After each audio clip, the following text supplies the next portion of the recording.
Hello guys, आज हम Indian polity bye Laxmikant ये स्टार्ट करने जा रहे हैं। तो इसका पहला चैप्टर है हिस्टोरिकल बैकग्राउंड। तो हम आज वो स्टार्ट करेंगे और इसका क्विकली रिवीजन करते हैं क्या क्या है उसमें, बेसिक मेन पॉइंट्स देखते हैं। तो पहले हम देखते हैं कि जो ब्रिटिशर्स थे वो इंडिया में कैसे आए थे।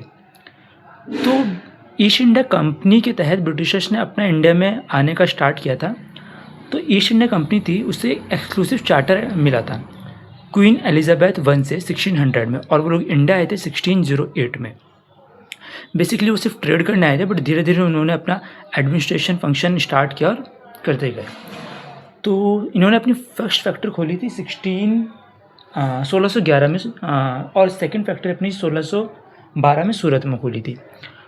तो क्या हुआ कि फैक्ट्री तो स्टार्ट करी, बट जो मेनली इनका एडमिनिस्ट्रेशन फंक्शन स्टार्ट हुआ ना इंडिया में, वो इनका बैटल ऑफ प्लासी और बैटल ऑफ बक्सर के बाद ही स्टार्ट हुआ। तो जो बैटल ऑफ बक्सर थी, जो उसके बाद में एक ट्रीटी ऑफ इलाहाबाद हुई थी। उस ट्रीटी ऑफ इलाहाबाद से इनको क्या मिला था, यहाँ पे बैटल ऑफ जो हमारी बक्सर थी वो 1764 में लड़ी गई थी।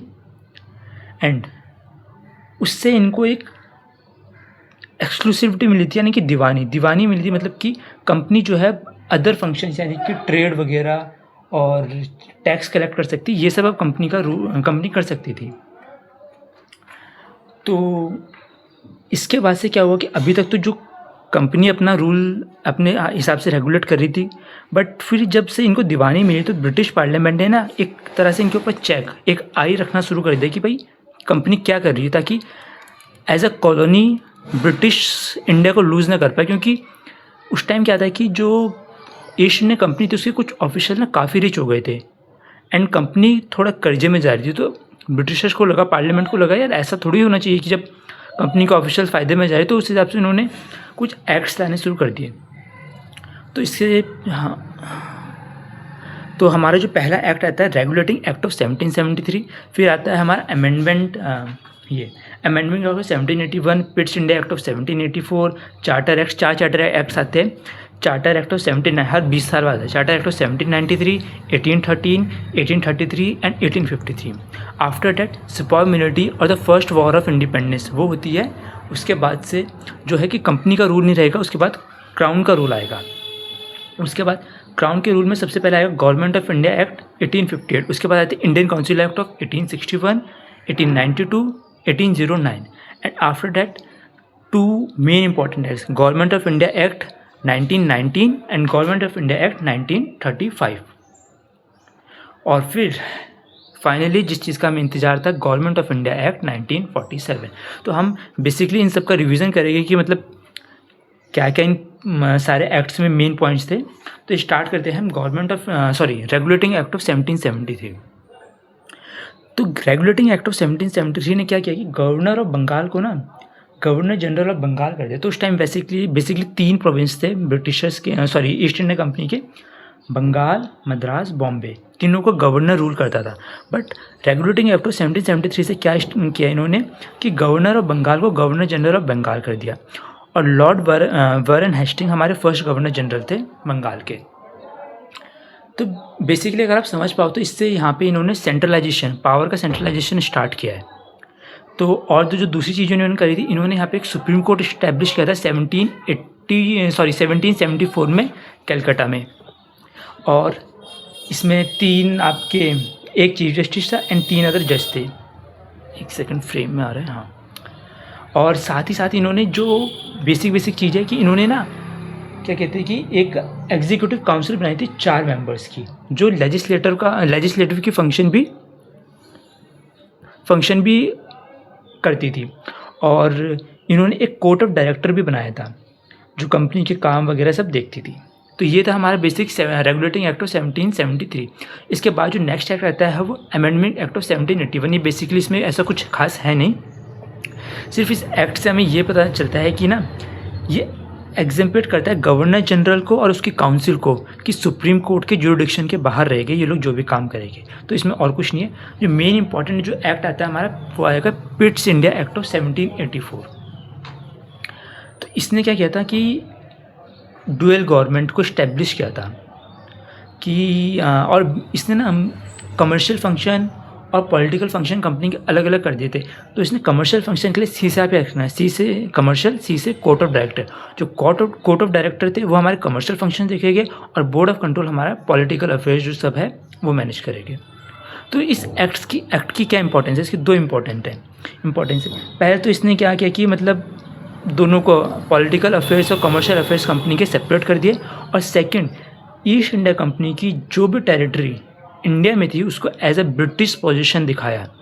For the first time they have declared British position in India. जितनी भी टेरिटरी थी कंपनी की एज अ ब्रिटिश पोजीशन अपने अंडर दिखाया। फिर आता है चार्टर एक्ट। चार्टर एक्ट आते हैं 1793 में, 1813 में, 1833 एंड 1853। तो बेसिक इसमें टू इंपॉर्टेंट है, 1833 वाला और 1853 वाला। मैं आपको वैसे चारों बता देता हूँ इनके बेसिक क्या क्या पॉइंट है। जो 1793 वाला है उसमें ऐसा कुछ खास है नहीं, बस इन्होंने कहा कि अब जो है ना कंपनी की जो मोनोपोली है वो सिर्फ 20 साल के लिए इन्होंने एक्सीड करी कंपनी की मोनोपोली फॉर अनदर 20 ईयर। और जो मेंबर थे बोर्ड ऑफ कंट्रोल के उनको ब्रिटिश के जो वो रेवेन्यू है, इंडियन रेवेन्यू से उनको सैलरी देगी। तो मतलब ऐसा कुछ नहीं था, सिर्फ सेकंड मतलब इम्पॉर्टेंट ये था कि इन्होंने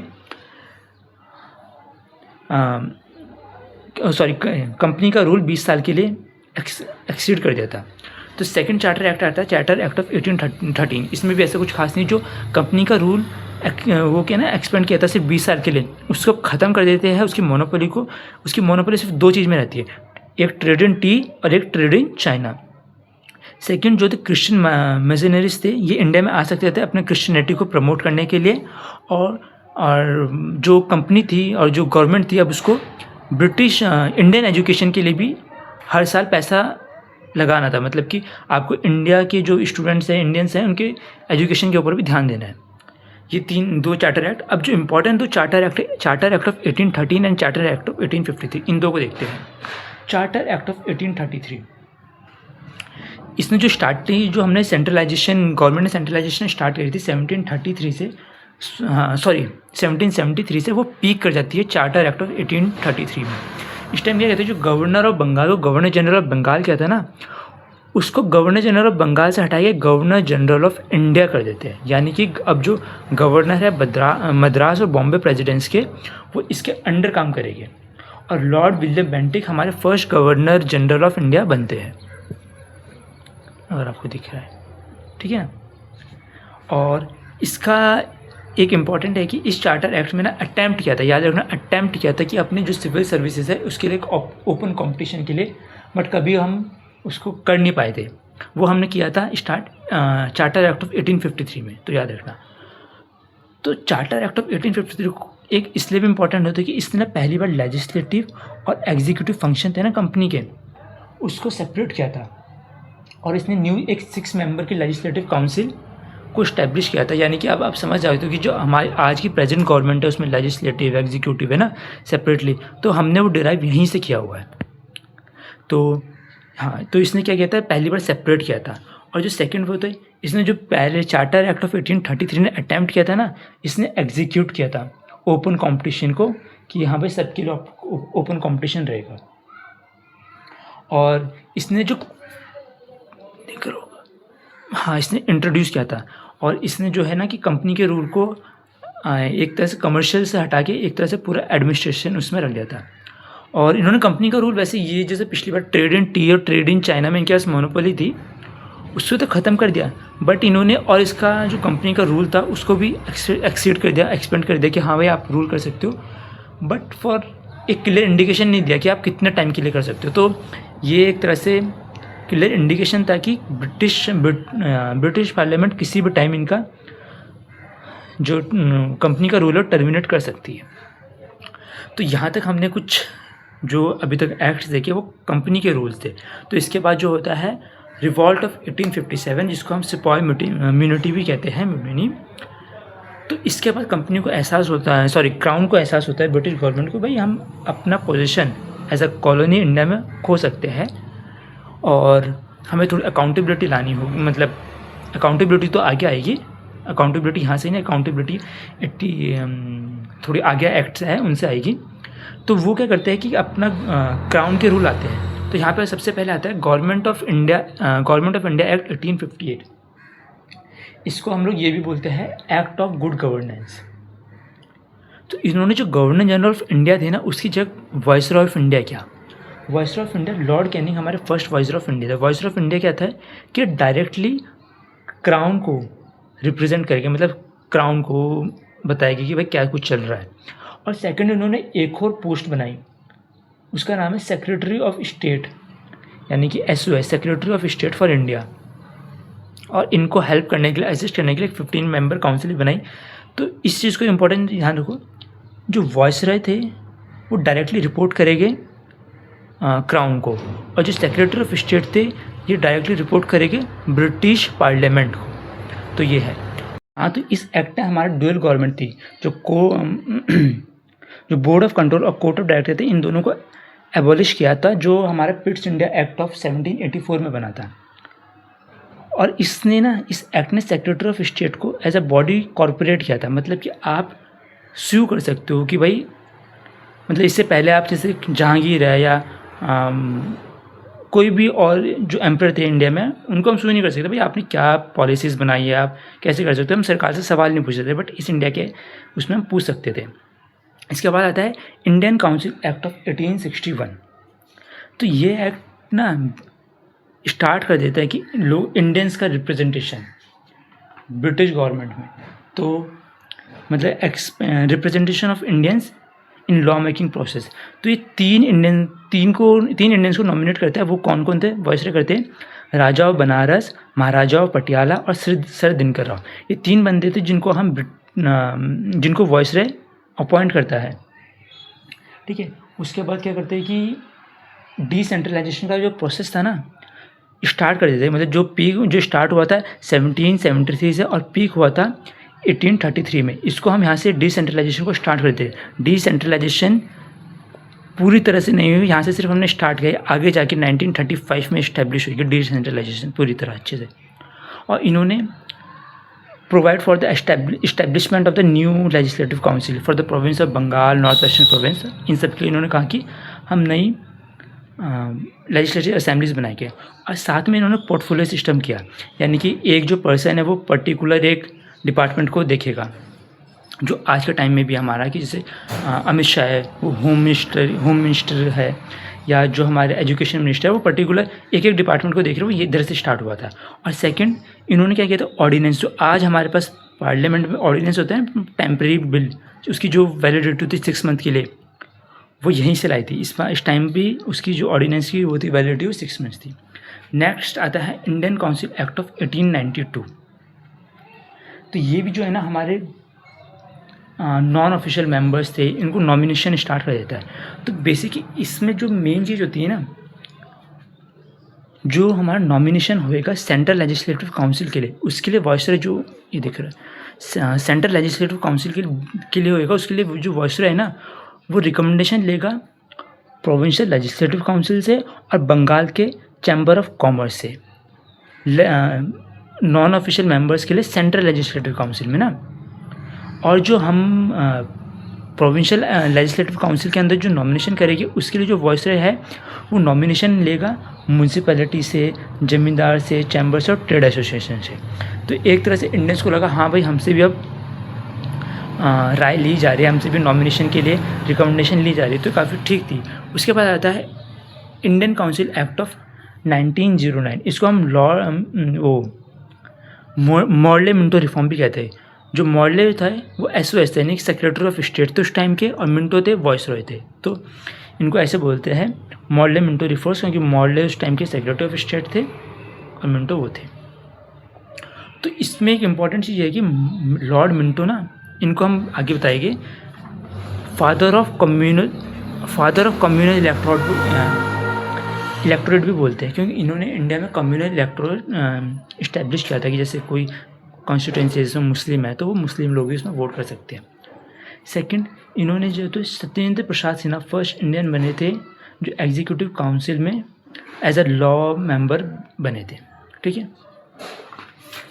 और तो कुछ खास है नहीं इसमें, बस ये 2 चीज़ हुई थी कि इनको सत्येंद्र प्रसाद सिन्हा पहली बार वो बने थे लेजिस्लेटिव काउंसिल में, और इन्होंने कम्युनल इलेक्टोरेट इस्टेब्लिश किया था। और जो इम्पोर्टेंट एक और चीज़ है जो मेरे से मिस हुई है वो मैं देखता हूँ।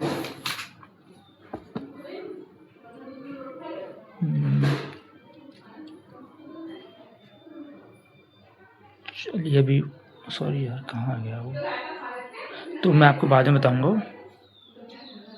वो मतलब ये था कि इन्होंने ना काउंसिल की वो स्ट्रेंथ इंक्रीज़ कर दी फ्रॉम 16 टू 60। आई थिंक वो इसी एक्ट में करी थी। हाँ ये रहा, सेंट्रल लेजिस्लेटिव काउंसिल की ना जो स्ट्रेंथ थी वो इंक्रीज़ हुई थी 1900 में। उसके बाद अब आता है गवर्नमेंट ऑफ इंडिया एक्ट 1990। बहुत इंपॉर्टेंट एक्ट है, क्योंकि इसमें क्या था कि इस टाइम ना गांधी जी और वगैरह आ गए थे। तो गांधी जी और ने क्या मांगा था, प्रोविंशियल ऑटोनॉमी। प्रोविंशियल ऑटोनॉमी क्या होता है, इसमें डिवीजन ऑफ पावर होता है और बाइकैमरलिज्म होता है। बट ब्रिटिशर्स ने क्या किया था, इन्होंने, मैं आपको बैकग्राउंड बता रहा हूँ, ब्रिटिशर्स ने क्या किया था, इन्होंने हमें फेक प्रोविंशियल ऑटोनॉमी दी है। उसके नाम पे इन्होंने हमें डायरेक्टरी दी थी। डायरेक्टरी में क्या होता है कि ये डिफरेंस भी आपको पढ़ना चाहिए, बाइकैमरलिज्म और डायरेक्री में डिफरेंस क्या होते हैं। तो मैं बेसिक आपको ऊपर से बताता हूँ। जो बाइकैमरलिज्म होता है ना, जैसे इंडिया में राज्यसभा और लोकसभा है, वो बाइकैमरलिज्म है। या स्टेट में विधानसभा विधान परिषद, वो बाइकैमरलिज्म है। उसमें हम लेजिस्लेटिव बॉडी को सेपरेट करते हैं। बट डायरेक्री में क्या होता है, एग्जीक्यूटिव बॉडी सेपरेट होगी। ये दो एक तरह से अलग अलग तरह से गवर्नमेंट काम करेगी। तो इन्होंने क्या किया था कि डायरेक्टरी दी थी हमें। इन्होंने स्टार्ट करते कि जो एडमिनिस्ट्रेशन के सब्जेक्ट थे ना, इन्हें दो चीज़ में क्लासीफाई किए थे। पहले थे हमारे वो लेजिस्लेटिव सब्जेक्ट्स, सेंट्रल सब्जेक्ट, और दूसरे थे जो हमारे जितने भी रूल्स थे ना, एक थे हमारे सेंट्रल सब्जेक्ट, एक थे हमारे प्रोविंशियल सब्जेक्ट। जो प्रोविंशियल सब्जेक्ट थे उसमें हमें डायरेक्टरी दी थी। उसमें इन्होंने दो तरह से डिवाइड कर दिया प्रोविंशियल सब्जेक्ट को, ट्रांसफर्ड और रिजर्व्ड। ट्रांसफर्ड सब्जेक्ट थे, उसमें जो हमारे आती थी वो आती थी public health, education, local self government, agriculture, ये सब। और जो रिजर्व सब्जेक्ट थे उसमें police, administration, prison, land revenue, ये सब आते थे। जो ट्रांसफर सब्जेक्ट थे उसमें गवर्नर और उसके मिनिस्टर्स ना रिस्पॉन्सिबल थे लेजिस्लेटिव पे। बट उसमें रिजर्व में ऐसा कुछ नहीं था। तो एक तरह से हमें फेक प्रोविंशियल ऑटोनॉमी दी थी। हाँ, तो बस यही था इसमें जो इम्पोर्टेंट चीज़ है। और जो इम्पोर्टेंट चीज़ इसमें करा था इन्होंने, 3 आउट ऑफ 6 मेंबर लेजिस्लेटिव, इन्होंने बाइकैमरलिज्म किया था, डायरेक्ट इलेक्शन किया था। हाँ, इन्होंने एक नया ऑफिस बनाया था for high commissioner of India in London. New office for the high commissioner for India. और इन्होंने जैसे लॉर्ड मिंटो ने क्या किया था, सेपरेट कम्युनल इलेक्टोरेट ना मुस्लिम्स के लिए किया था इन्होंने ये, और सिख्स, क्रिश्चियन, एंग्लो इंडियंस, इन सब के लिए भी स्टार्ट कर दिया था। तो यही सब गवर्नमेंट ऑफ इंडिया एक्ट 1990 में था। तो उसके बाद जो हमारा अगला एक्ट आता है गवर्नमेंट ऑफ इंडिया एक्ट 1935। ये बहुत इंपॉर्टेंट एक्ट है। इससे क्या करते हैं कि हमारे पास ना जो आज हमारा प्रेजेंट कॉन्स्टिट्यूशन है वो बेसिकली इसी का पार्ट है। गवर्नमेंट ऑफ इंडिया एक्ट 1935 हमारे जो सारे मेजर आर्टिकल्स है वो हमने इसी एक्ट से लिया गया। तो इस एक्ट में क्या क्या करते हैं, ये प्रोवाइड करते हैं for the establishment of all India federation. But ये कभी बन नहीं पाते क्योंकि जो हमारे प्रिंसली स्टेट्स थे वो इसे मना कर देते हैं।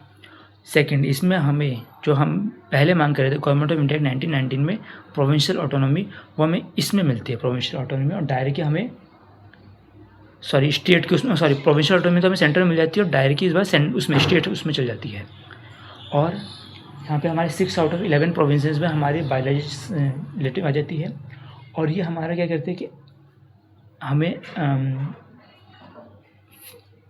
एक्सटेंड कर देते हैं हमारे फ्रेंचाइजीज़ को, हमारे 14% पॉपुलेशन को ये वोटिंग राइट दे देते हैं। साथ में ये इस्टेब्लिश करते हैं state public service commission, central public service commission, joint public service commission. ये बेसिकली ये सब चीज़ें करते हैं। इसको एक बार आप लोग खुद भी पढ़ लेना। बेसिक जो और कुछ ऐसा कुछ खास नहीं, इसमें सेपरेट कर देता है, जो म्यांमार को इंडिया से कर देता है, और ये सब। हाँ, तो अब जो मेन हमारा है गवर्नमेंट ऑफ इंडिया एक्ट 1947। इसमें क्या करते थे, इंडिया और पाकिस्तान दो सेपरेट स्टेट, इंडिपेंडेंट स्टेट बना देते हैं फ्रॉम 15 अगस्त 1947। बेसिक इसमें सेपरेशन कर देते हैं। ये दोनों जो कॉन्स्टिट्यूंसीज थी, अब इंडिया और पाकिस्तान, इन दोनों को कह देता है कि आप अपनी अपनी कॉन्स्टिट्यूंट असेंबली बना सकते हो और दोनों आप अपना कॉन्स्टिट्यूशन फ्रेम कर सकते हो। और इन्होंने जो है secretary of state for India की जो सारे पावर थी वो ट्रांसफ़र कर दी थी कॉमनवेल्थ अफेयर्स से, मतलब वो हटा देता। और सेकंड एक ट्रीटी थी, हाँ, लैप्स ऑफ ब्रिटिश पैरामाउंटेसी, जो ट्रीटी थी ना ब्रिटिशर्स में और प्रिंसली स्टेट्स में हो रखी थी। ब्रिटिश गवर्नमेंट इससे खुद ही पीछे हट जाती है कि भाई हम इस ट्रीटी को अब छोड़ रहे हैं। अब जो प्रिंसली स्टेट्स है उनके ऊपर है कि भाई आप इंडिया में जाना चाहोगे, पाकिस्तान में जाना चाहोगे, इंडिपेंडेंट रहना चाहोगे, या आपके ऊपर है। तो बेसिकली ये सब थे हमारे हिस्टोरिकल बैकग्राउंड, हमारे सारे एक्ट्स थे। तो एक्ट ऑफ 1947 वगैरह के बारे में हम आगे भी पढ़ेंगे। तो ये बेसिक जो हमारे इंपॉर्टेंट चीज़ हुई थी इन एक्ट्स में वो है। आप एक बार से खुद से रिवाइज़ करना, बेसिक तो मैंने बता ही दिया है। Thank you.